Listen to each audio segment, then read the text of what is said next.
प्रिय विद्यार्थियों, आज का विषय है कवि सूर्यकांत त्रिपाठी निराला की रचना, जिसका शीर्षक है अट नहीं रही है।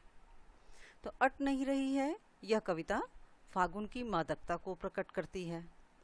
कवि फागुन की जो चारों ओर फैली हुई सुंदरता है, उस सुंदरता को वो अनेक संदर्भों में देखते हैं और कवि का मानना है कि जब मन प्रसन्न हो तो हर तरफ फागुन का ही सौंदर्य और उल्लास दिखाई देता है।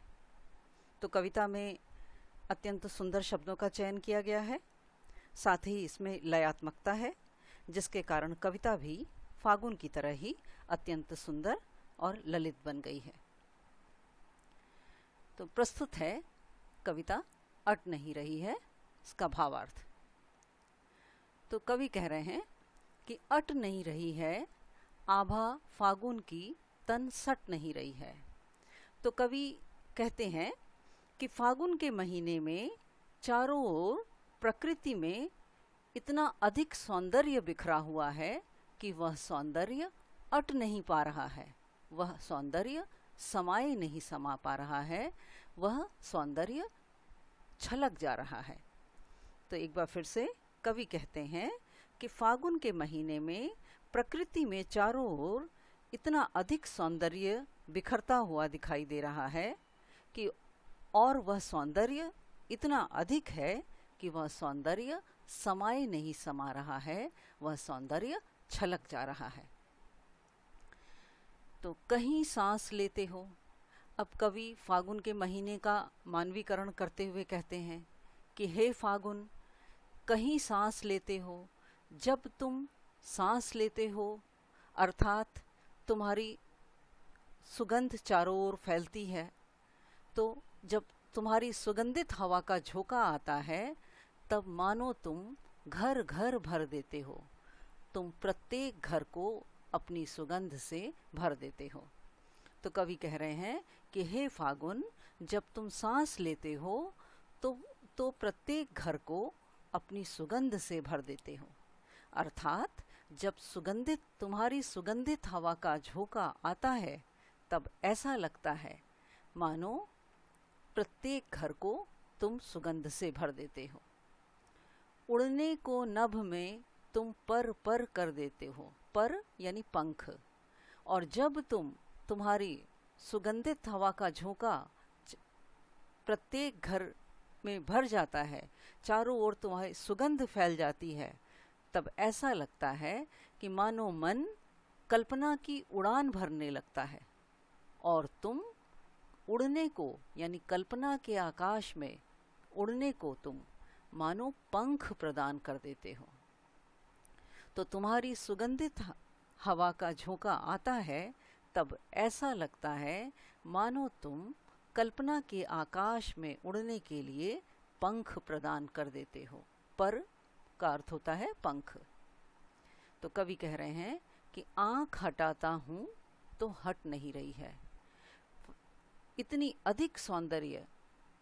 अधिक सौंदर्य चारों ओर फैला हुआ है कि उस सौंदर्य से यदि मैं अपनी आंखें भी हटाना चाहता हूं तो मेरी आंखें भी हटाए नहीं हट रही हैं।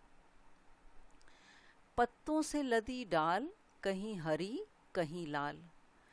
तो फागुन के महीने में पेड़ों की डालियां पत्तों से लदी हुई हैं, कहीं हरी कहीं हरे पत्तों से लदी हुई डालियां हैं, कहीं लाल नए कोमल पत्तों से लदी डाल हैं।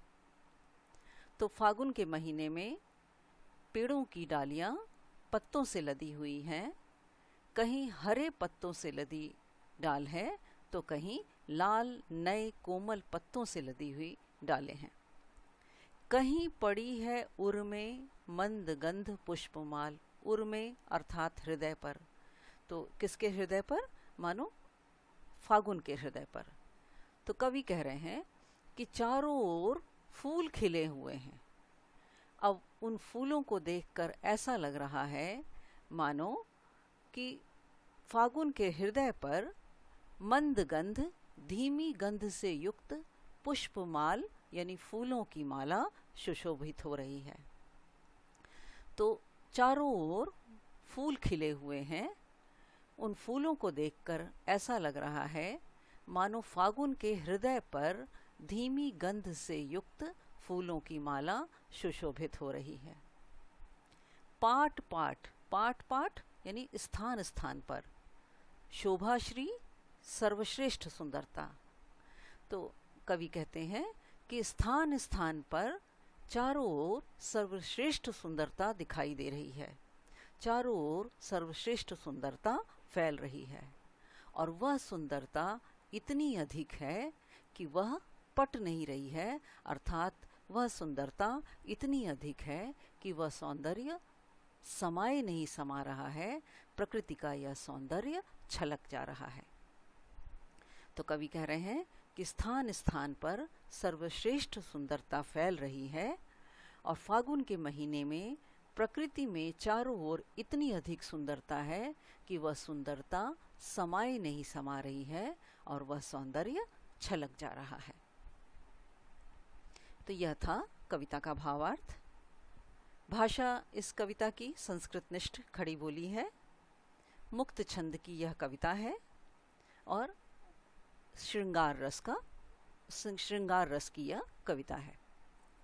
और यह कविता वसंत ऋतु के अंतर्गत फागुन के महीने के सौंदर्य का, इस कविता में वसंत ऋतु के अंतर्गत फागुन के महीने के सौंदर्य का वर्णन किया गया है। तो यह था कविता का भावार्थ। आशा है आपको भावार्थ अच्छी तरह समझ में आ गया होगा। तो आज के लिए इतना ही। धन्यवाद।